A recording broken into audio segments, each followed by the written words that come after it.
Welcome to your leadership training part 2.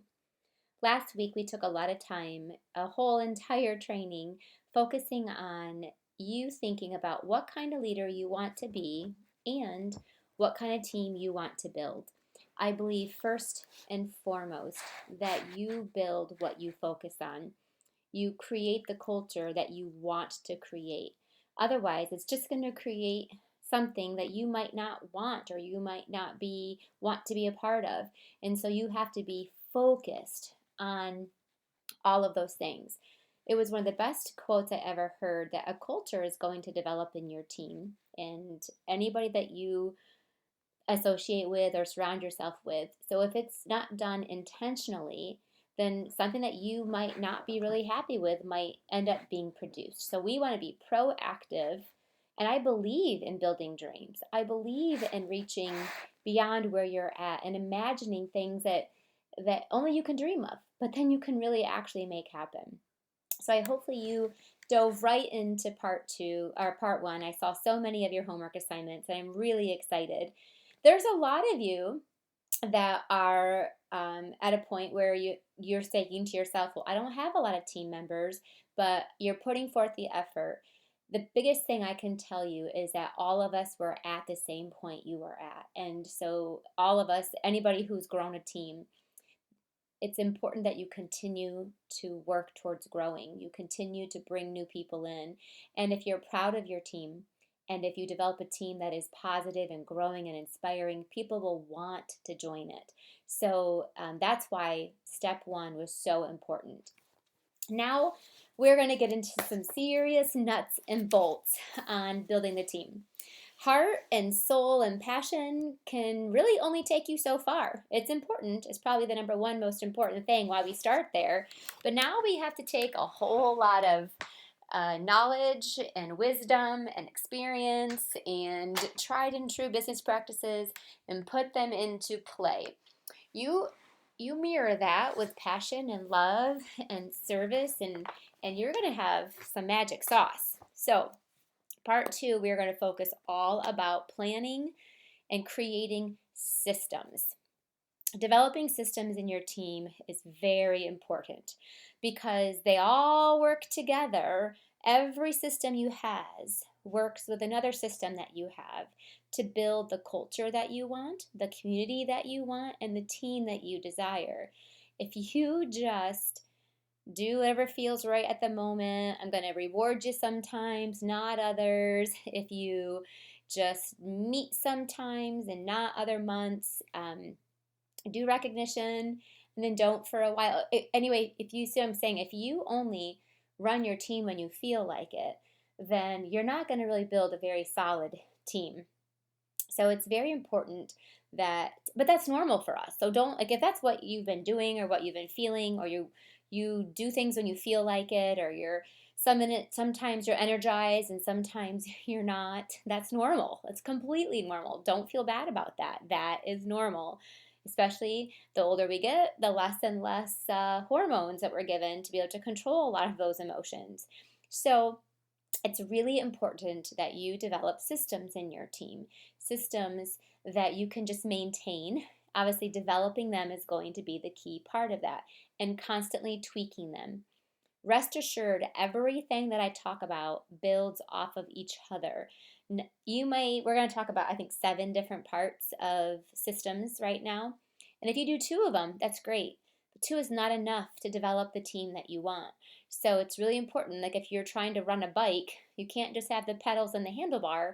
You kind of have to have a seat and a chain and spokes and all of those things. So they all work together to make the big picture. The biggest thing that I can tell you is to run your team by systems and not just emotions. Last week was about the heart of the business, the heart of your team, but now we need to dive into the systems of a team. It's really important because sometimes we're going to feel like it and sometimes we're not. Sometimes we're going to have our feelings hurt and sometimes we're going to be happy and we'll feel loved. So we need to be able to run our team the way that we're supposed to run it and we want to run it. And we need to have that written down on paper in clear steps so that you don't become too overwhelmed, You don't throw in the towel because you don't know what to do. We're going to just create systems and you just have to do them. Now, a couple things in developing these systems. I'm very, very much a firm believer that you do all the same things for your first through 3 levels. This is a multi-level marketing company. We may get paid more on our first level, and we may actually get rewarded on our first level through promotions. But the key part of growing depth and strength in your first level is having a strong second and third level. So the more support, the more training, the more motivation, the more team type culture that is built, the better it is for your direct recruits. And that is where you're really are going to be getting the nuts and bolts of your financial reward. But if you only focus just on your first, then the second and thirds would not feel like they were a part of this. They wouldn't be able to reap any of those benefits. They would feel almost excluded from this big team that you're trying to build. So that's number one reason why.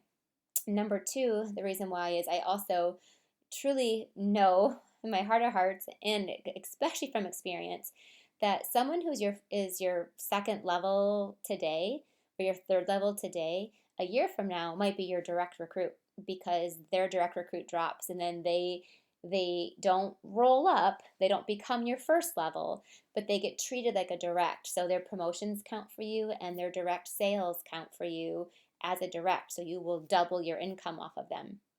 So, but you can't just pick up a relationship because they make you more money. So you want to be developing this relationship, developing the respect all the time.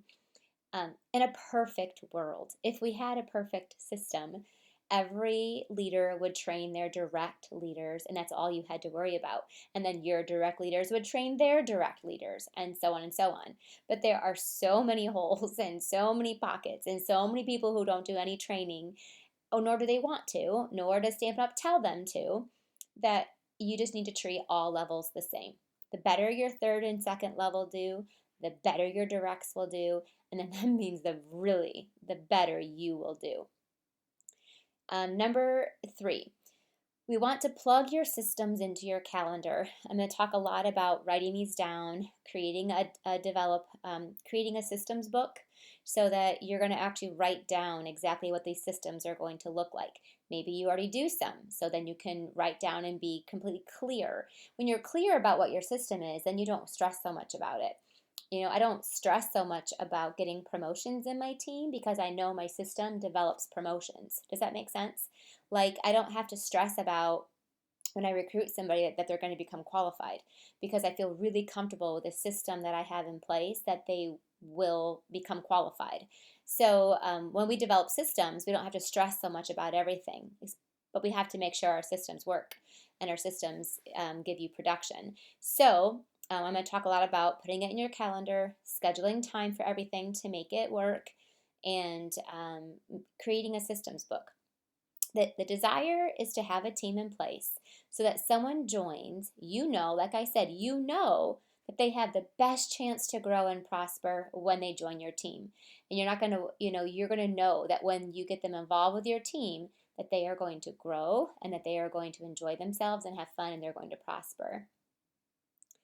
The last thing is, it's very important to understand that nothing that we do is mandated by Stampin' Up! This is all going to be done by your choice. Much of what we talk about and discuss in this whole training is your choice to make as a leader. Stampin' Up! Does not mandate anything for us to do as leaders. Like, they don't tell us to do anything. They might make suggestions. They might say you can if you want to, but there's nothing. There's no handbook that says you're a leader, this is what you're supposed to do now. There is nothing and no guidance there. So when you choose to do these actions that I'm going to step out to you and plan out for you, you're going to do it because you want to see your team grow and you want to be the best leader that you can be. You will not live up to everyone's expectations, and you will exceed other people's expectations. You have to be okay with that. I do think it's important to occasionally, not all the time, but remind your team that you are choosing to do these things because you want to, You're choosing to do them that because you want to be the best leader for them. You want to give them the best experience possible by being a part of your team. But these are all choices that you're doing, that this is all from your heart and your brain. So I do think it's important that we know that, because then you might not be so hard on yourself all the time when something might fall short. But also that you strive to do better and the best, because you do have a choice. You do have the desire to do this. We started first last week with getting the big picture in place, and so that we have everybody motivated. We want it's really important that we started there first, because when you next we're going to start this week with all of our systems and developing that, because next week we're going to talk about welcoming in new recruits. But listen, if you can recruit the heck out of people, but if you don't have a team that has systems that develop people, they're just going to drop. They're nothing going to be any more than hobbyists that don't ever become involved or maybe even spend that much. So I typically start with, if you would normally think about it, like go in order, start the team, recruit people, welcome them in. Now let's see how we're going to train them. I have changed that tune of thinking, because what I know for sure is that you can recruit the daylights out of people. Doesn't matter. Or I know people who don't recruit as much, but they have an awesome team and an awesome system, and people stay and they flourish. So this training, we are starting off with systems and a plan of action and developing those first before we're going to tackle bringing in new recruits, because it's important. Every team, every plan needs the players. If you might have the best plan for your team, the best strategies, but if you don't have any players, what good is that, right? So in order for your structure to work, in order for this team to work, be sure to fill it with all kinds of players, and continually add players to your game. The bigger you add them, the bigger your game and bigger your team is going to be. Every single player has a very important role on your team. That means business people, hobbyists, creatives, really structured people, really funny, crazy people. They all have a place on your team. All right, so let's jump in to the 7 systems I'm going to cover. But we're just going to start with 6 today, and then I'll cover the 7th one next week.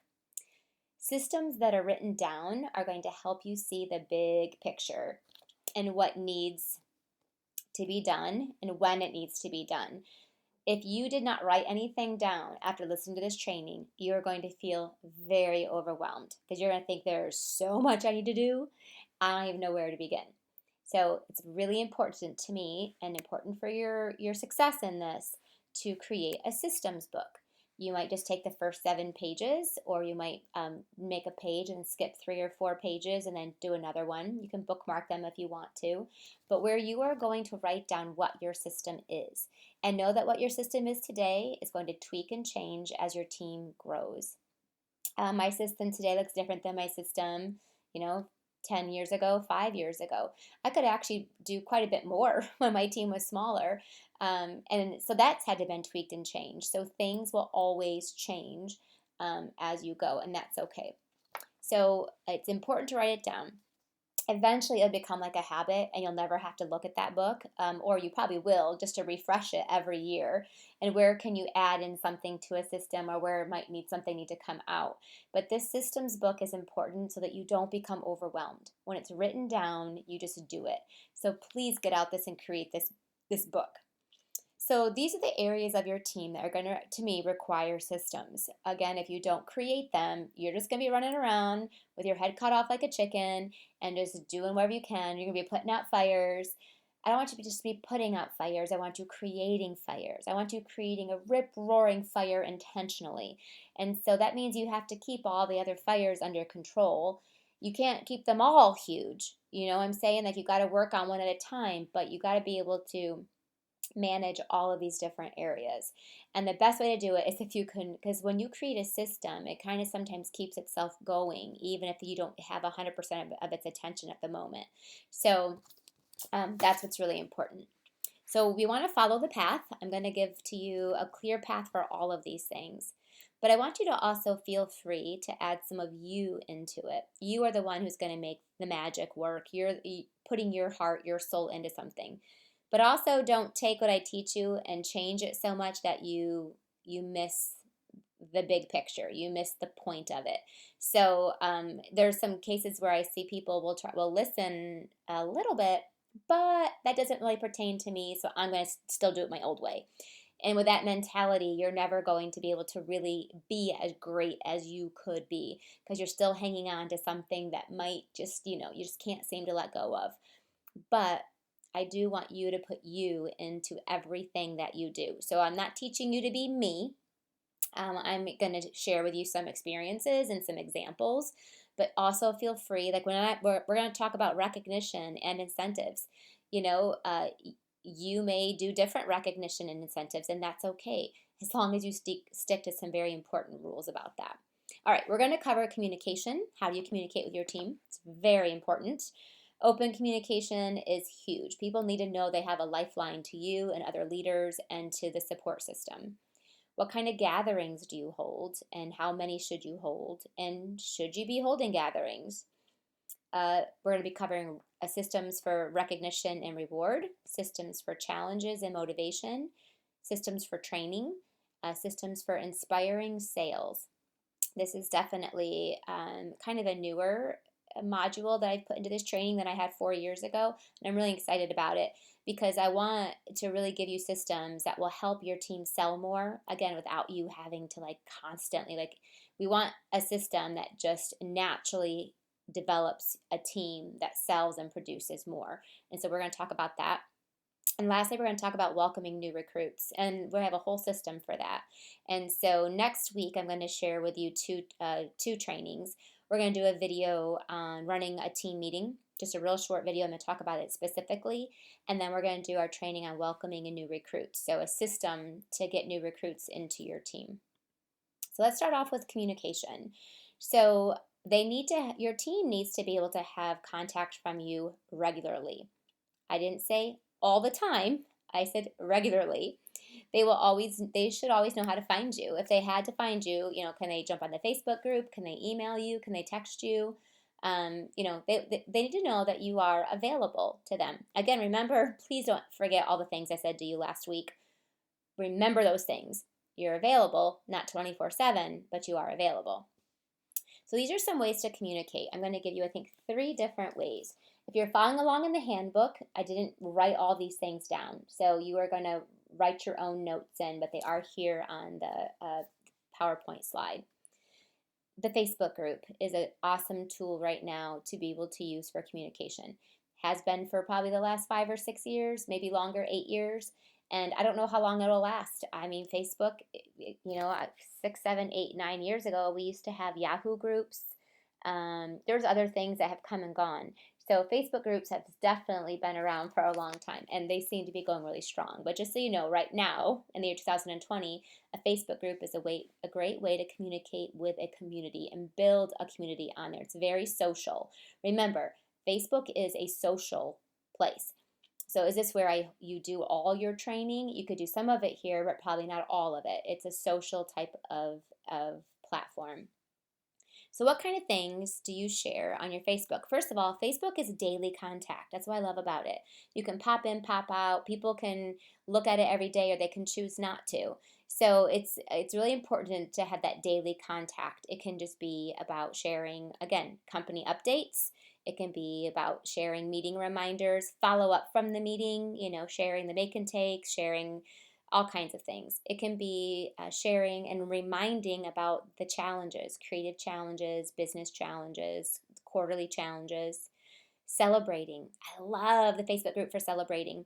Nothing makes me happier when I see people recognizing each other, lifting each other up. I love it when we do a post about someone maybe promoting or hitting a milestone, and then the whole team just comes up and really, rallies them up. It's super awesome to have that kind of support. It's welcoming. So we use the Facebook group to welcome in new people. Everybody who joins gets a welcome post once they've joined the Facebook group. So they have to join the Facebook group first. There's lots of sharing on there, lots of creativity. I mean, tons of it. Sharing things from Stampin' Up, sharing Stampin' Up videos, sharing each other's projects, and we do lots of sharing. Um, Also sharing Facebook Lives and you doing a Facebook Live on here. Facebook group is perfect to have that video connection, that face-to-face connection with everybody across the country. And then it's also great to do question and answer sessions on there through a Facebook Live or even just from chatting. Hey, anybody has questions this week? Let me know, and I always say I'll do the best I can in answering them. So Facebook group is really important to have for your team. If you don't have one, most of you I'm sure do. If you don't have one, you definitely need to do that immediately. If you do have one, we need to come up with ways to continually deepen the engagement on there and grow the community team mindset on there. Next will be email. Email is also expected and should be done. Facebook is not enough. Not everybody's on Facebook, and not everybody lives on there every day either. So email is very important. At least weekly, I like to say at least twice a week would be perfect to be emailing your team. It's kind of the same thing you do on Facebook, but you're going to be sending out meeting reminders and updates, company reminders and updates. It just gives you can do personal contact through email. Just email team members directly for a reason. Sharing any private team information, like when I share my tutorials for free for my team, or I email them the meeting make and takes with directions, like those are just for my team. So I like to email that to them, to my current team members. So this is a great way, again, to say, hey, you want to make sure you're opening emails from me because they're usually going to have some great information inside and usually something good attached to it too. Emails are also better when they are short and to the point. So if you do like one weekly newsletter to your team and it just has, 10 pages of information, no one's reading that. And it takes you a long time to type it up. So short emails to the point. Usually only put one or two concepts in there. So do one for a meeting reminder. Do another one that reminds them of maybe an upcoming event or challenge. Or so 3 shorter emails are more powerful than one really long one. So break them up if necessary. But if you're emailing them weekly, you shouldn't have a whole lot of stuff that you have to continually pack full. Because I do also always drive them to go to the Stampin' Up website, check out the current updates, and of course, daily information is on our Facebook group, and that's where most people will be that need that daily information. Lastly, it's personal contact from you. This is, remember we're talking about communication. This is about you communicating with your team. So I know if I have a team member, and it's happened, that has said, well, I don't know what's going on. I don't think I've ever, talked to you before. I don't know what, and my big thing is I feel very confident in saying, well, I'm pretty sure you've heard from me because I email you two times a week. I post every day on Facebook. We do monthly meetings. So if you're not responding and you're not showing up and you're not involving yourself, then I can't help you. I'm not going to beg you to communicate with me. So between all of these things, you can feel confident to know you're putting yourself out there for your team and you're asking them if they need some extra support, then they need to let you know. And then I always say, I will guide you to the proper resources. And if one of those resources happens to be a one-on-one call, then that may be it. But it may just be that they need to get involved with the team meetings. They need to get involved with challenges. They need to be invited to come to a meeting. So, but rest assured, when you're communicating, you are putting yourself out there to be the best version of you that you can. But you can take it one step further. So those things are all kind of blanket. People don't feel the personal connection through email or through Facebook. That you're there, but you're not really talking directly to them. So this is all really kind of important. Sending cards in the mail. We're going to talk about that a lot through different parts of reward and recognition. But you can also send it for birthdays, anniversaries, just checking in on them. If they're, impending, you want them, send them a card, tell them to stay. So cards in the mail is really powerful. If you can make a goal to send out 10 cards a week to 10 different team members and just keep going through your list, If you only have 5 team members, then do one a week and then just keep rotating. But cards in the mail are really very powerful for your personal connection with your team. Texting to check in if you have their phone numbers, which you should all have them on your reports. I actually like and when my team texts me. It's the best form of communication because then you can answer them when you're able to. So I like to do, you can extend that same, to them, just saying, hey, it's Rhonda, just checking in, see how things are going. Your sales were great last month, or are you back to doing classes, or just check in. And texting is a very acceptable form of personal contact. And I do not, that is just for my directs. I wouldn't text a second or third level.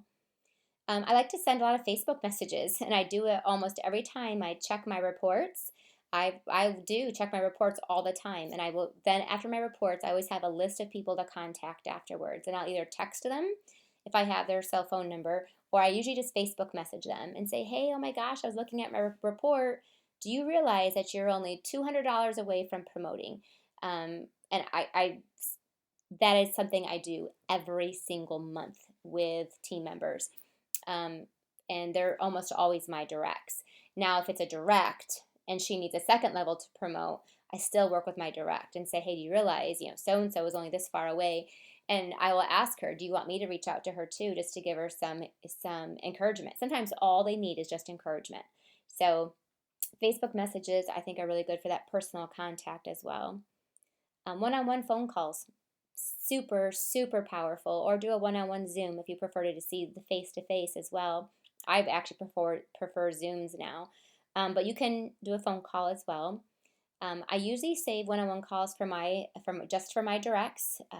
If a second or third level would like to speak to me or would like some help, I always go to my direct leader first and say, hey, so and so's reaching out for help. Just wanted to run that by you. Have you been speaking to her? And I want to and I will even sometimes include her in the conversation. Like, do you want to join us on the Zoom? But I never just directly overstep my direct. I always keep her involved. A lot of cases, the direct doesn't want to be that strong leader, and so is happy to have me step in. In every case, typically the direct is happy to want to help me or have me help them. But I don't do ongoing one-on-one calls typically with my second and third level if there is an active upline. That's the job of that active upline. And I always want her to see her leader as the leader, and I'm just there for some extra support. So one-on-one calls, I try to set up with all my new recruits. I always offer it to them. I always like to check in and have one-on-one calls with my leaders as needed. And just if I can help them in any way or if they have any questions, we try to work together. But then also if a one-on-one is necessary, then we set that up.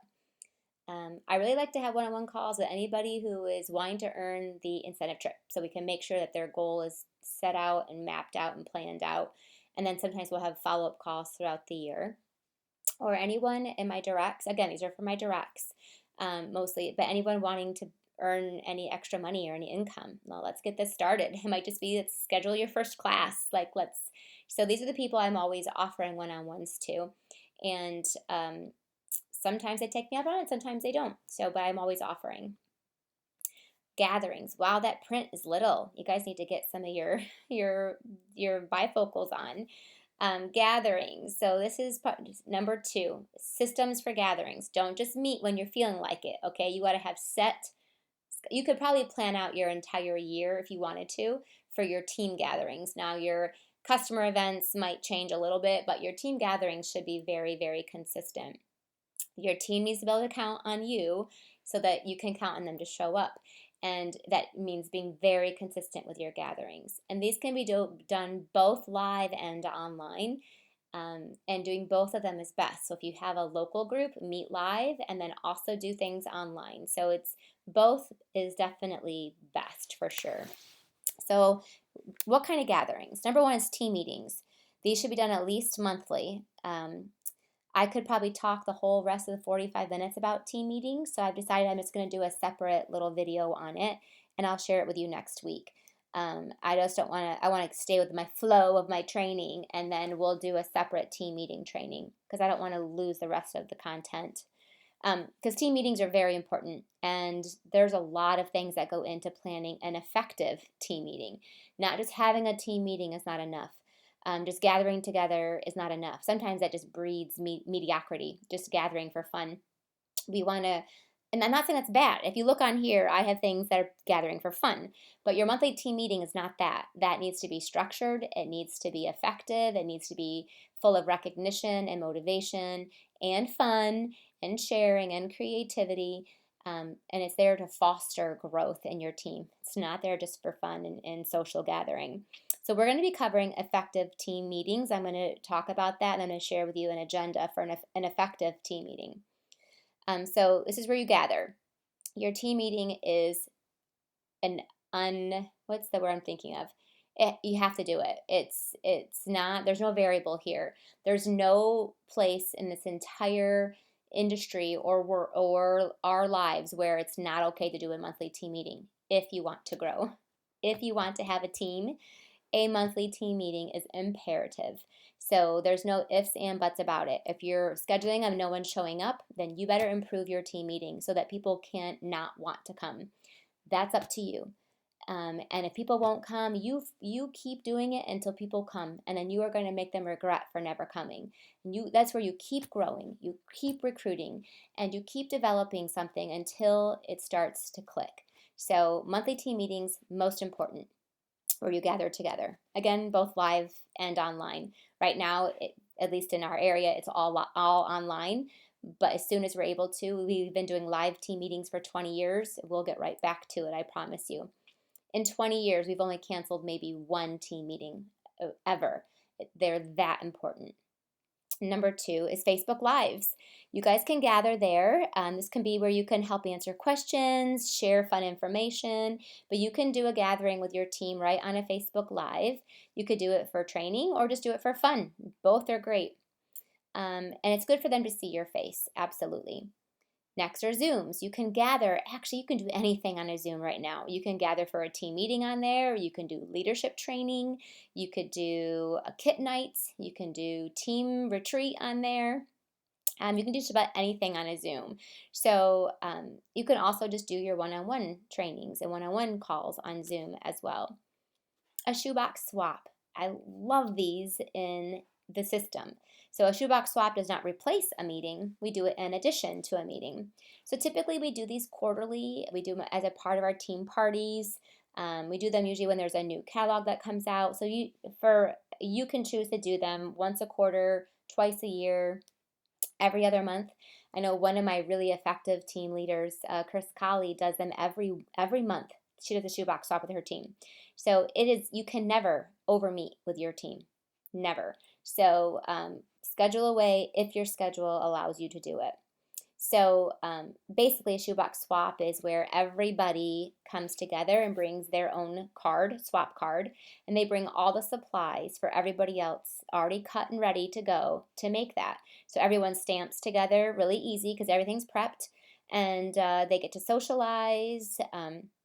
These are great for team bonding, great for creativity, and great for business people to help come up with displays as well as a part of your business. So this shoebox swap fits a lot of needs in your business. And you as a leader, there's not any work. Everyone brings their own cards. If you want to have some snacks out or something, or heck, when I do shoebox swaps, I always do a dish to pass because I love snacky food, love snack food. And so my favorite part of shoebox swap is just sit and eat and talk. And I don't even stamp the cards. So I always do a contest as the leader, so I get to keep the card that everybody brought. So I get to keep it. So I don't have to do the stamping. I can just do the eating and the socializing. That's my choice. Again, you do you. I'm gonna do me. But I love shoebox swaps for that because I love dish to pass. So that's a shoebox swap. Again, typically it's quarterly that you could work into your business, but you could do them every month. I know when my team was smaller, we actually did them every month before the meeting. We would do a shoebox swap. There was like 10 or 16 of us. So it's something that you can definitely work into your calendar. Next, gathering at Stampin' Up! Events. Stampin' Up! Events are so important to attend. They're worth every penny. They're worth the emotional, financial gain that you get from them is just, you can't replace it. And so I always encourage my team to go too. And while we're there, we always like to do some sort of a gathering. So we'll organize like a team dinner or a team lunch, a team picture. I always have a team gift for them, something small. It might cost $5 usually. Sometimes I may go up to $10 depending on how many people I have go. Usually I'll make a bag tag for them, and then I'll give them something that really denotes what our team is. Like I'll do a crown keychain, or I've actually done crowns before, or a bag with a crown on it, or something. But it's sometimes then we've even taken it a step further where we've organized a team shirt, and then everybody buys it. I don't pay for their shirt; they buy their own shirt. But it's when you go to Stampin' Up events, think about how you can make everybody feel like they're a part of something, because those events are very, very overwhelming. And so it's good to feel like you're a part of something that might even be a little bit smaller. Team parties. Like I said, I'm all about having fun. I'm all about structure too. But your meeting is not a team party, okay? If your meeting is always a party, you're lacking something really important in your team meeting. So fun is important, but not every month. So team parties are usually like a Christmas party or a summer gathering, something like that. You could even do more if you want to, but these are on top of your monthly team meetings. So, and usually, personally, because some of you might have more limited time because you work a full-time job and you have families and you don't have the ability to offer all of these all the time. That's how I am. And so I will combine my Christmas party with a shoebox swap, or I combine a lot of these things, together. A kit making night. It's great for teams. Again, team bonding. Everyone's there together. No work for you, really. You could do a dish to pass if you wanted to. But what's great about kit nights is everyone's bringing all the kits and making them. So if someone hasn't bought one yet, they're going to want to after they see them made. But the biggest thing, kits have to be made in order for people to sell them. So I want all of my team as much as possible to make the kits as soon as they become available. So kit making nights are great like during pre-order time or the month after. So then they have the entire time of the catalog to sell those kits. So like for instance right now there are like 5 or 6 or 7 kits that they can be putting together, or they could just even bring their paper pumpkin if they wanted to. So this is great for team sales as well, because they're first of all they have to buy the kits in order to be able to come. So that right there is team sales, and then they're going to want to buy everybody else's kits that they've seen. So our hobbyists are buying, and then when your business people or your more people who are doing something businessy, when they create the kits, they're going to go put them on display and then they're going to sell them. So this is great for team sales. And lastly, at least there's more, but this is the most important list that I could come up with. Our leadership events. I think it's really important for your leaders. So you might only have a couple leaders. I still think it's okay to do an event where it's training and maybe a little bit of recognition for them. You can make this an event that's earned by reaching a certain title in your team, or it could be one that you do for training. So personally, I do 2 leadership events that they earn a spot to every year. And we're going to talk about this in the last week, trust me. And then I also do one that's based on training. It's a leadership training. So, and then of course, we have weekly training business. This is about leadership training. This is not just regular business training. But I believe it's very important for your leaders to gather together, that they actually need to become friends and become a unified team. So you guys are all working together. All right, next one is recognition and reward. I love this. I love all of them, but this one is really fun.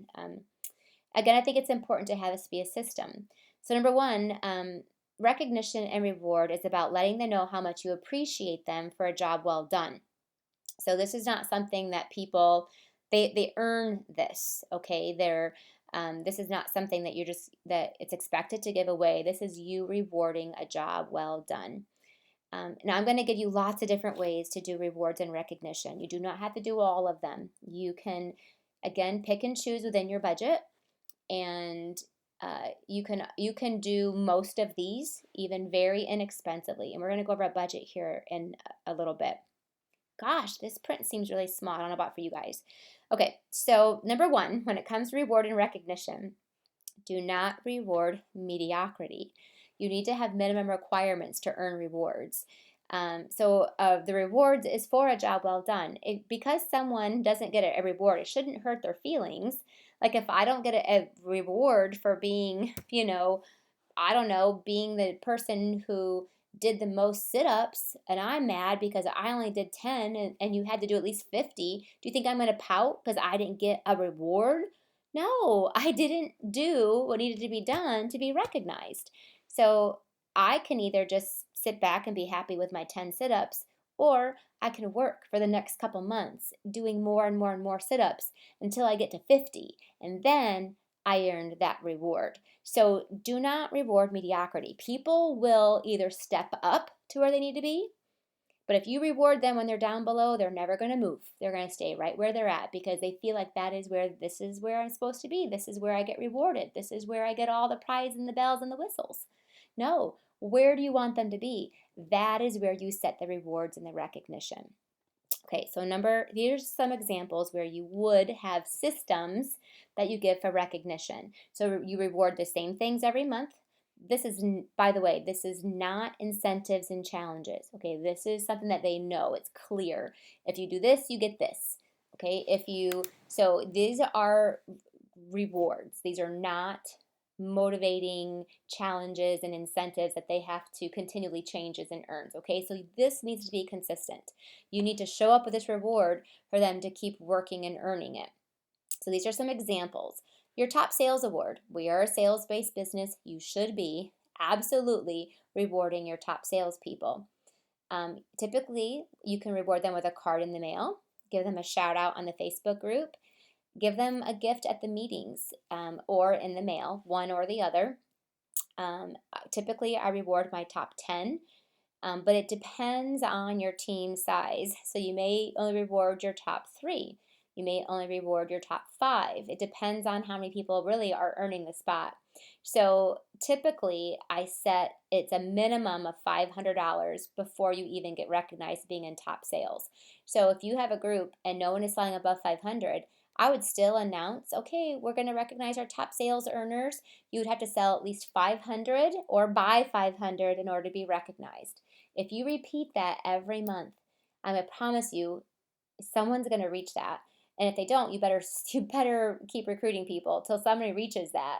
And then they're going to see, oh, I can do that. And they're going to keep doing it. And they're going to feel so good when they earn that top sales reward. So don't come down and reward sales of 150 or 225. It needs to be at a minimum amount. And I would say at least 500 or even 600, because that is where we really need to tap our people into focusing on hitting at least 600, because that's where they get paid more. They start to get that volume rebate at $600, 600 CSV. Okay, we reward our top recruiter. Usually she gets a shout out at the meetings, a shout out on the Facebook. She gets a card in the mail. At the meetings, usually she gets a sash or a crown or something. It's totally visual. Promotions, rewarding promotions. They get a shout out at the meeting, a shout out on Facebook, they get a card in the mail, and then usually I reward them with some sort of team jewelry. And I have a sample at the end, but it might be a team bracelet, might be a team keychain, a team necklace.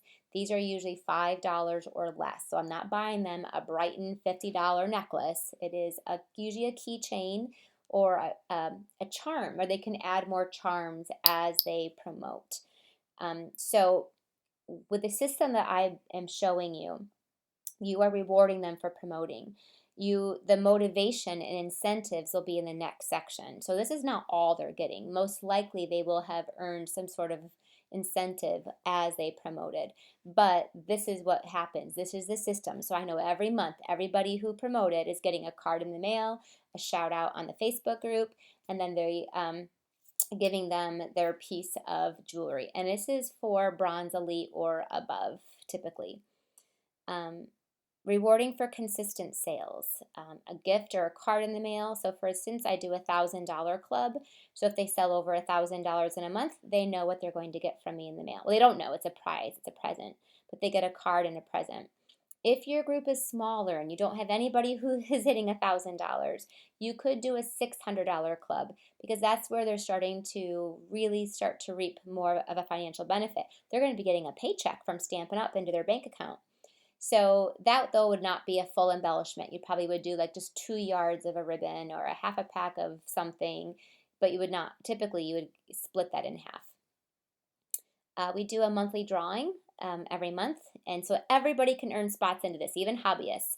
And you do entries based on whatever you want to, but I do entries, and I'll show you mine down the road. But they get entries based on having their best sales month, recruiting, promoting, having over $400 in sales. So again, this is more for hobbyists to be able to do. If they want to get in the top of the company or the top of our group, they're got to do at least 500. If they want to get the $1,000 club, you got to do 1,000. But to get into this drawing, they can do 400. And then if they get over 1,000, then they get another entry. So you can, if they bring a guest to the meeting, they can get an entry. You can do entries for what you want to, because it doesn't matter if you give away 5 tickets or 50 tickets. You'll have your same, like 1 or 2 prizes at the end. I put on here 3 or 4. It depends on your team size. Diva night or day. This is something that people do. I've done it periodically throughout the years. And I do it on an occasion now, but it's where they would earn a special day or an event with you where you would do basically a card class with some snacks probably, and it's a little bit longer. You'll have some visiting time, maybe some door prizes, but they earn their way to come based on selling so much in a quarter. Like maybe they have to sell over $2,000 in a quarter, or maybe 3,000, or they have to have at least 2 recruits in a quarter to be able to attend. So it's an event that you can hold every quarter that people know what they have to do, and then they come to Diva Night and there they are rewarded and recognized for working hard that past quarter. Or you could do it every 6 months if you wanted to. So that's another idea. You don't have to do Diva Night and do the $1,000 club. Like, you don't have enough money in your budget to do both of those things. So I'm just giving you some different ideas, but I would most likely not do both of those together. It'd probably be one or the other. Or for like the $1,000 club, you could just do a card in the mail, but no present. But then you would do the Diva, the Diva event once a quarter. Quick Start. Once people recognize them when they hit Quick Start, shout out on the Facebook group. For your direct recruits, you could always maybe give them one of those engraved bone folders, a ready reference from Stampin' Up. Some people do a free stamp set, or personally, I actually don't give out anything because I feel like I work with them to get to that point there. But you could. It's not to say I haven't throughout the years either. So you could always give a direct something special when they become qualified, because they don't. But really, it's focusing them on hitting Quick Start. That's what's most important. Recognition through swapping. We do creative contests. So this way our hobbyists are always being motivated. We always vote on our favorite swap card. So our real crafty people and creative people get rewarded this way. Doing a stamper of the month, featuring one of your demonstrators as a stamper, and then it would be rewarding them and giving them recognition for being a part of your team and being a great stamper. And all they would do is you would buy them a stamp set, and then they would make 4 or 5 projects with that stamp set. They get to keep the stamp set, but they have to post the pictures on the Facebook group so that they're sharing with everybody. And lastly, team recognition cards. Recognition is huge through cards. We send them out for sales, send them out for promotions, send them out. You could do anniversaries and birthdays, and obviously welcome cards, but we'll cover that next week. All right, next, challenges and motivation. So this is different. This is where I dangle the carrot to push people. I always say that a leader is a very effective, I always say I've mastered the art of dangling the carrot. A lot of times I always say, what would motivate me? And if I know if it motivates me, then it would probably motivate other people as well. So it's all about challenges. First of all, not everyone's going to play. So some people say, well, it's the same 5 people who always participate and win. Like, yeah, but that's the 5 people that are going to take your business somewhere. It's a percentage. So if you have 20 people in your team, you may only have 5 or 6 that play. If you have 10 people in your team, you might only have 2. I have 500 on my team, and I usually have maybe between 40 and 50 who play. So it's only about 10%, 10 to 20% are actually going to participate with you. The other ones don't care. They just want their discount. But the ones that do play, they are worth it. They're the ones who are going to promote, they're going to sell more, they're going to build up team morale, they are going to, and you get paid off of those sales and promotions. Challenges and motivation is just as much about human nature than anything else. It is not about really what you're offering. There's nothing really that substantial that we can afford to offer. So, what you're really doing is playing off of human nature. Human nature is the most awesome characteristics that not everybody embodies, but a lot of people embody, and that is that they want to achieve. This goes for hobbyists as well as it goes for business-minded people. So, um, just trust this. Trust that even if, so the problem is people who are not competitive at all struggle with this concept. Where someone like me who's really competitive, like I'll race you to the sidewalk and back just for fun. Everything that I do with my kids, we compete and have fun, and it's always a challenge. And I don't care if we win or lose, but it's always a challenge. It's just fun. Well, of course, I much prefer to win, but it's just that's human nature. People who don't have that embodied in them, you struggle with this more, but you still need to do this because other people out there are just like me and just like half the other, it's like half the world is like that. So that's who you're playing off of. That's who you're playing into. So, first of all, challenges should be fun and not too complicated. Sometimes you get too complicated, like even me. If I see a challenge, oh, that looks like fun. I wanted to do that. I want to win. But then all of a sudden, there's all these like requirements and rules and do this and do that. I'm like, oh, forget it. I'm out. That's too much reading to do. So, you want to make sure that they're fun and not too complicated. There is always rules, and there is always like they need to report in or they need to do different bits and pieces of it, but the big thing is that it's not too overly complicated. So here are some examples. Monthly challenges that always support the training. So whatever I'm training on at the meeting, I always do a monthly challenge at the end. So, and you'll see that when I map out the agenda for a team meeting. But every month there's a challenge. So at the end of every meeting, I would say, okay, let's go. This is our monthly business challenge. Um, then I also will have a quarterly challenge, or it might be 2 months long. It's a longer incentive. So I do short 1 month challenges so people don't get bored with them. And then we do longer ones that are quarterly or sometimes 2 months. These are almost always based on promotions. They have to promote to earn a spot. They have to promote to earn it. If I'll do it based on a promotion, or I'll do it based on if they have 3 or more recruits. So let me give you an example, like a monthly challenge, just as an example, would be, okay, so this month, if you hold a kit making class, live, online, Zoom, because we're training on the kits, we use the kits in the make and takes, then for every kit class you do where you hold one or that you have a hostess, you'll get an entry into a drawing. And they have to share with me the Zoom link, or they have to share that they've actually held it. They report it on the Facebook group. So I do a drawing and I'll give away maybe 3 or 4 different prizes. So what I give away always, number one, sticks to a budget, and number two, goes with how many entries are there. So if I only had 2 entries, I might only give away 1 prize. So, but if you train on it and motivate people and then give them the tools with the projects, then they're more apt to participate in the challenge. That's an example of a monthly challenge. It might be if I'm training on Paper Pumpkin, who gets Paper Pumpkin subscribers? If we're training on recruiting, who gets recruits? If we're training on new catalog kickoffs, who's holding a new catalog kickoff? If we're training on buy one, get one free events, who holds it? Like it goes into drawings and we draw every month. Sometimes they'll get an automatic prize. So like for this thing, we did an auction. That was like a 2 month challenge. They earned auction dollars. Everybody won a prize, even if they got $5, because they had to do at least $600 in sales between 2 months. And so it stepped up hobbyists, but their prize was a project in the mail. So not does everybody always win, but they obviously will have the opportunity. Everyone always has the opportunity to win. All right. So examples of some quarterly challenges are if you promote this quarter, then you get to earn a spot at a one-day event, a one-day retreat where I'll spoil you all day, and I'll do a retreat for people who earn it. Sometimes I piggyback that on to a customer retreat that I'm doing, so they get to come for free. That's like a $60 value, and I treat them like everybody else and spoil them.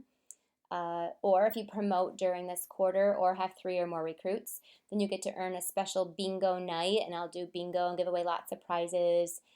We do a secret envelope challenge, so during the quarter, if they promote to bronze elite or above, then or have 3 or more recruits, then they earn an envelope, and I have all kinds of prizes inside the envelopes, and we draw that. Those are just some examples. There's been other ones that we've done too, but those are some of the better ones I kind of rotate. Short-term incentives are just really quick ones, like, okay guys, Stampin' Up is doing a recruiting special. Let's end it strong. Whoever gets a recruit over the next 2 weeks, name goes into a drawing, we'll draw from prizes. Okay, we're going to do a book-a-thon. We're going to do paper pumpkin push, or we're going to do whatever. So we'll pick a short-term focus and just reward for just those 2 weeks. And then we'll do a quick drawing. And then we also do a lot of creative challenges. It's really important to know some people earn rewards. Some people will even always be number one. They will win every single time because of who they are. Then there are other people on your team that are going to be really awesome cheerleaders, and they're going to root people on and be there to support the ones who are winning and earning. And then there are even some that won't even care at all and not even pay attention to a single reward or recognition or thing that you do. It's all in their genetic makeup. Don't take it personally. So you need every kind of those persons to make all of this work. You need the cheerleaders, you need everyone, you need the role players and participants, and you need the ones that win and excel. You need all of those people in your team. The fun question I put on here is, which one are you? Which one are you? What? Because there's all those people. There's all those people. Do you participate always? Are you always a cheerleader? Um, do you Are you always number one, or make sure you eventually will be number one? Like who? Because that's all our traits, and I think all of you probably fall in there. But then so do people on your team too. And so when you do recognition and reward and challenges and motivation, you are finding those people, and the cheerleaders are just as important. The people who participate are just as important, are the people who win every time, because they all support each other. All right, couple more. Training. So first of all, you do not have to be the one to do all the training. You might not even feel the least bit capable of doing all the training. So you don't have to.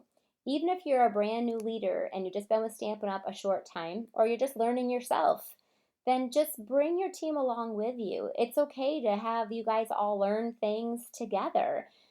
Use your resources wisely. You have resources to use. But you do need to train your team. Even if you feel competent or not, there's needs to be offered training. So here are some tips to help you. Use your resources to help others. So they're not 100% dependent upon you. So I don't answer everyone's questions. I don't try to be the end all be all. I don't want to be the person who knows everything, because then everybody comes to me. I can't be there for everybody. So I'm always more than happy to say, yep, go there. Yep, go to the website. Yes, call Stampin' Up. Yes, that Constant Contact has a great customer service place. Go there. Go to Google. Go to YouTube.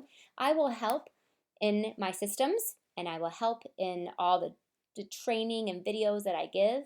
But you also need to make sure that you use your resources and encourage your team to use those resources too. You do not want them 100% dependent upon you. Places to train. This is where you need to incorporate training into your systems, right? What's your system on how you're going to train your team, so that you're not overwhelmed to think about when you're going to do it. You're going to know when you're going to do it. Number one, your monthly team meeting. Always should have some bit of training in there. I usually say 15 minutes, even if they're falling asleep. And half of my team falls asleep while I train.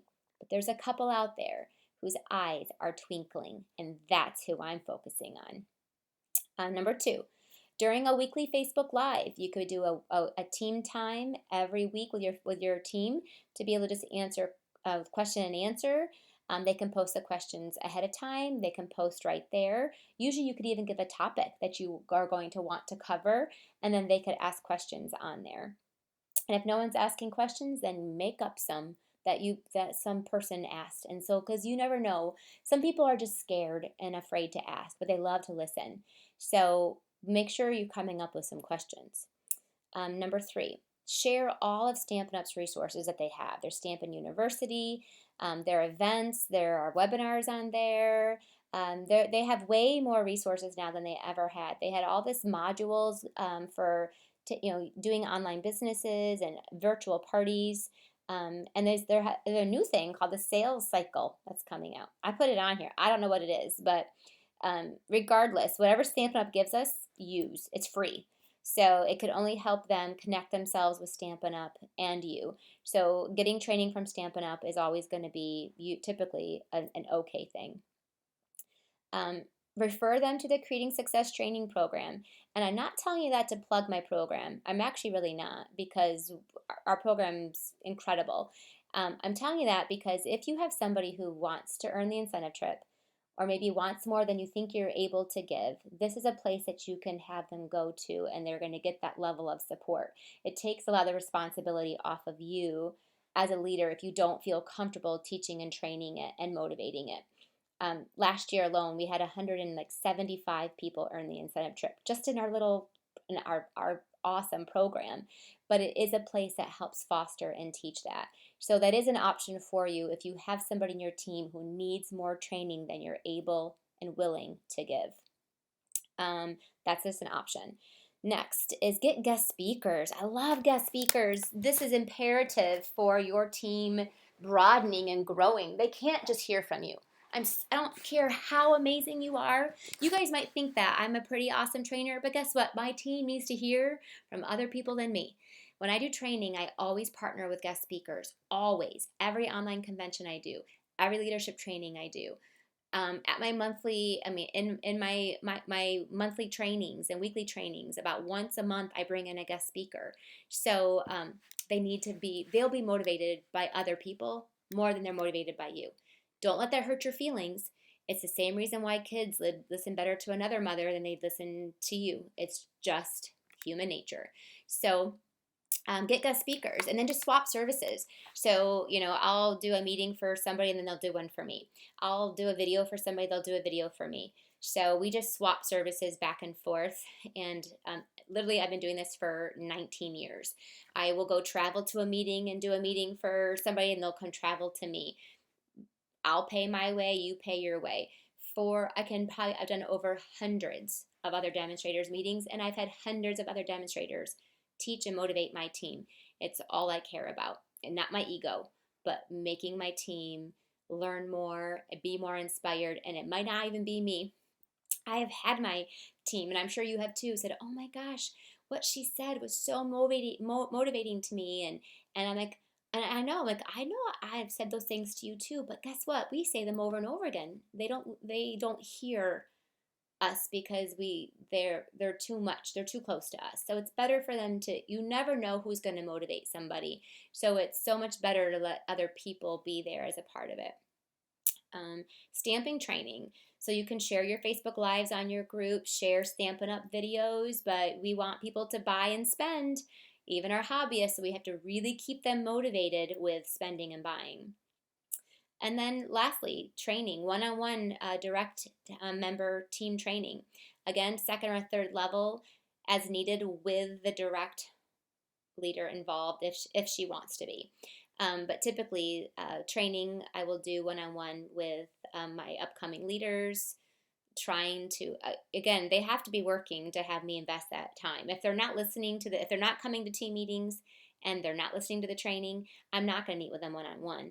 I expect them to meet me halfway, but I will also work with them one-on-one. Last section I want to cover is called Inspiring Sales. This requires a system on your end. You can develop systems and develop a culture that inspires sales. it is incredible what your team can sell and how you can watch that grow and double and double and double and grow every single month if you continue to work the system and inspire sales within your team. I don't care if they buy it. I don't care if they sell it. I don't care if you call yourself a hobbyist, but if you buy $600 or a business person who does a class for $600, you get paid all the same. So we inspire sales in both buying and selling. Today, as of today, I'm still my number one best customer, and that's okay. I get the same discount. Either way, we need to be inspiring sales always within your team. We lead by example, first of all, on pricing. Pricing is where everything is when it comes to people selling. So it's you will always have the pricing structure of your classes either free with a purchase or a product-based class. So that way our team mimics that behavior, and it's because you do get paid more money that way, but you also get the sales. And that means when you get the sales, you get paid from your team sales, and they get paid from their team sales, and they get paid from their team sales. And if your team isn't selling, they're certainly not becoming qualified, and they're not promoting. So it's important that you lead by example with proper pricing. And that means you don't do $5 classes, you don't do $10 classes, you don't do flat fee classes, you do free with a purchase or a product-based class that has all the product included. Number 2, sharing your tutorials with your classes, with your team members, encouraging them to copy them. That's real difficult for some leaders because they're so attached to their personal creativity that they're not going to give it away to anybody. But a huge perk of belonging to my team is that you get those tutorials for free. Outside people pay $15, $20, $30 for those. Every single one of them they pay for, and your team gets them for free. So again, only active team members. So if they join and they drop, they don't get that perk anymore. So it's going to make them want to continue to stay a part of your team. And I always encourage them to copy my classes. I do say do not use my photos and do not use my tutorial, but you can copy and make your own and take your own pictures and copy the class exactly. I'm fine with that. But don't, and they shouldn't. I mean, for their protection, they shouldn't mimic you. They shouldn't take your work and do that. So they're able to copy. I just always tell them don't use my pictures and don't use my tutorial. Don't sell it. And number 3, do not ever discount your classes. Don't, because you don't want your team to discount classes. But if you would like to add a kit only for your team, a team only option, you can do that. You can, that is not discounting. So you can give them like just the cardstock cut, just the paper cut, and they will have to, you need to give a very explicit supply list of what they need to complete that class. So what this does is it encourages your team to buy everything that you're using. It encourages your hobbyists. They're going to get your kit for your class, let's say for $15 instead of paying $35 or $40 or $50. But then they have to buy, all the stamp sets, bundles, punches, ink pads to be able to complete. Only thing you're going to include is just the cardstock and paper cut. So that is an option that you do. Now you don't have to do this. I can just be honest with you. I don't do this because I have too many. I already can't even handle the kits I have for my customers, much less to add on that option. If I ever hired more people, I would. So you don't have to, but this is a great way for you to increase your team sales, because if you figure they buy all of your kits for $15 but they have to buy all the supplies to make them. So you're helping your hobbyist stay active, you're giving them a reason to spend and buy, instead of just buying for no reason. Now they have a reason to spend and buy. So this is an effective way to help with qualified recruits, promotions, and team sales. Definitely works. Number 4, reminding them of all the stamp promotions. Whenever the clearance rack updates, the first thing I do is go to my team, say, go, spend, buy. You are going to be a hostess, a customer, and a demonstrator all in one. So whenever Stampin' Up! Announces specials, shipping specials, anything, the first place I go to market is to my team. Then I go to my customers. But I told you in the beginning, my team's my passion. But I also make a whole lot more money from my team than I do from my customers. So that's my first step. So I almost market just as much all of Stampin' Up's things to my team. Now, I don't market my own specials. Now, I'm not saying that. I'm saying Stampin' Up's promotions, clearance rack, the shipping specials, anything Stampin' Up offers. I market to them because they have the perk of being the customer, the hostess, and the demonstrator all in one. And so you need to remind them when all that stuff happens. Market to your team as well. Team meeting make and takes should always be a sample class for them to copy and then inspire them to want to buy more. So make and takes are extremely important when it comes to building team sales. Really important. Again, you can do a make and take packet and then give them a very explicit supply list of things that they have to buy. So they have to buy that to complete the make and takes. So obviously you'll do all the cutting and all of that for them, but they need to provide the supplies. Swapping is a great way to build team sales, team kit making nights. I remember buying specific tons of product in the beginning just so I can make my swap cards. I know that's normal for most hobbyists and team members. They'll buy stuff specifically just for swapping. So swapping is a great way to inspire your team sales. All right, I'm just going to end up with some pictures of everything that I talked about to kind of give you some visuals. So this first picture is me delegating to someone at my team meeting, somebody who greets people, sells or collects the money, and we sell raffle tickets. This is one of my team meetings, obviously before social distancing. And then that top picture I put on there, these are my leaders. These are the ones who earned the incentive trip, and we are all such good friends and love and inspire each other all the time. So you develop those friendships and you develop those bonds from working so close together. The top is my lanyards for my meeting, and we do recognition with stars. So for every level you are, you get a star. So we do bronze, obviously, then a bronze elite gets a little gem in the middle. We do silver and silver elite, gold and gold elite. So for each one, you get some more stars. The picture below is one of our leadership events that people earned their way to come to. So this was one of our events they had to earn, and so they're all stamping together and making something, an album it looks like. This is my royalty pot entry. So what they do to get the drawings, entries at the drawing, I always put it in print, and then we have it up there for them to be able to know every meeting how they do to get it. Now our meetings are online. I just post that online, but they still get the entries. They have to report into me by the next day by midnight. This is what I talked about at Stand Up events. We all got matching shirts. They all bought their own shirts, but we gather together for a team picture. We always do a welcome to our team when anybody joins, so we get tons of welcomes all the time. We want them to feel a part of our group and not feel like, oh my gosh, I'm just eavesdropping. This is actually Marvina. She was one of our card contest winners. So again, contests are not just business, they're also creative. So she won the card swap.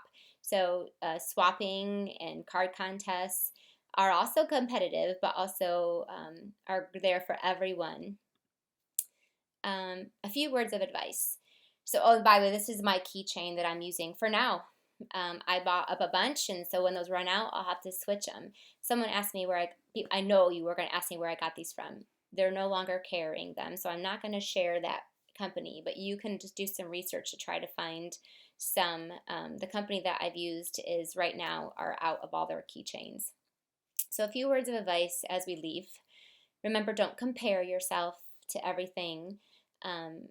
You want to be you, okay? Learn and then take action.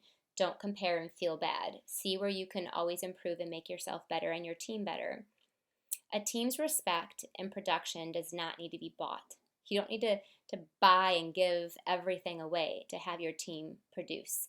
They will produce because of, remember, human nature and who they are and what they're made out of, not because you're buying them or paying them, or any recognition or any prize you give is not what's going to really give production. Remember that. Ask yourself, is this duplicatable? So I have people that I know, actually, a lot of training clients that I know that actually give away a lot, too much. They're always giving away stuff because they feel like they have to do that because either to earn people's love or respect, or people won't just do it naturally. But what I have found, leaders that give away too much also struggle greatly with growth because it's not duplicatable. So ask yourself, can my team do this too? Can my team afford this? So everything that I do, I may give away more, but that's because I have more team members. But the act of what I'm doing can be duplicated every single time. We need to set a budget. I always say take 10% of your income and invest back into your team. So that's the budget that I stick with, and I add into that my paycheck. I add into that my bonuses. I don't do my instant income. That just goes right into my pocket. But I do those other things, and then I make sure that my incentives are falling within that 10% parameter. There's been some months where I've done 20%. I have. Don't freak out about it. Sometimes I've invested more, and I didn't question it. Some months I had a big incentive and it worked, and I had to give away a little bit more than I thought.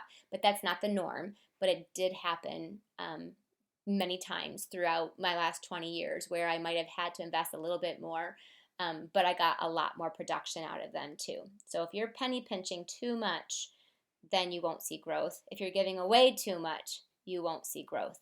So you just got to find that balance right in the middle.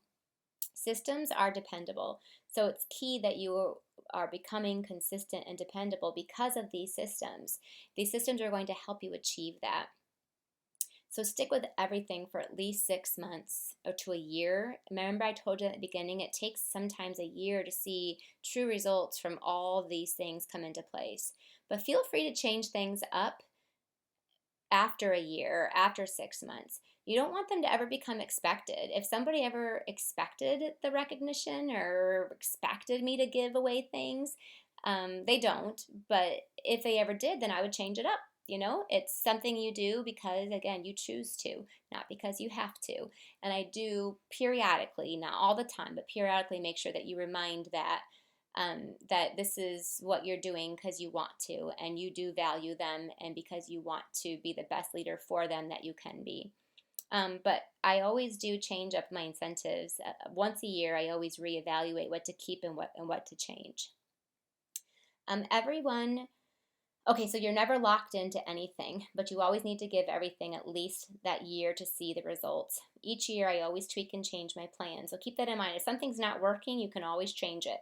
But don't just do it for 2 months and then don't do it again. Again, you're going to lose a lot of that respect and dependability that you're working to build. I also expect leaders in my team to help without compensation. Their team is my team is their team. And unless it's tied to an event, if it's an event where I'm collecting a fee and they're helping, like doing a display or doing something, then I'll compensate them for that. But if it's demonstrating at a team meeting or coming in early to set up or checking in or filling in for me at a team meeting or doing a Zoom, I do not compensate them. We're all here to build each other up. I'm going to help them. They're going to help me. And the more that the leaders participate, the better it is for their teams. So now for my admins for my Facebook group, I usually do pay them with free classes. So because that is quite a bit of work, it's quite a bit of hours. So I do give them some free classes every month to be the admins for my Facebook group. Make sure your system is not too much. And I put that in bold print. So you don't want to start off doing every single thing I mapped out, because then you won't be able to, you're gonna flop, and then you're gonna feel like a failure, but really you're setting your expectations too high. You can always add more later. So develop your system. Don't start too big. Develop your system and continue to add to it. You can write down everything that you want to do in your system eventually, but then start earmarking which ones you're going to do right away, and then go from there. So as your teams grow, your systems will have to as well. Your systems may also come smaller as your team grows because you can't do quite so much. The last thing I have to say on here is working with your team is always a two-way street. They need to put in as much effort too for you to put the effort back into them. So in order for them, they need to participate in the monthly meetings. They need to be active on the Facebook group. They need to reach out to you. It's so much more rewarding when you guys work together, and so it's never ever a one-way street. It's always the two of you working together. Oh, here's another picture. This is some of the grand sales awards that I gave throughout the year. And I love it because every month, these are pictures that my team posted. I didn't post. But every month when they get their little gift in the mail, so this is for my grand sales award. If they were in the top five, they get two little presents. Just now during the coronavirus, because usually if they come to the meeting, they get a gift. But these are just some samples of some of the grand sales awards I give out. I always put a little post-it note with what number they were in the team, and then so that's just a little bit of there. Oh, here's some more pictures.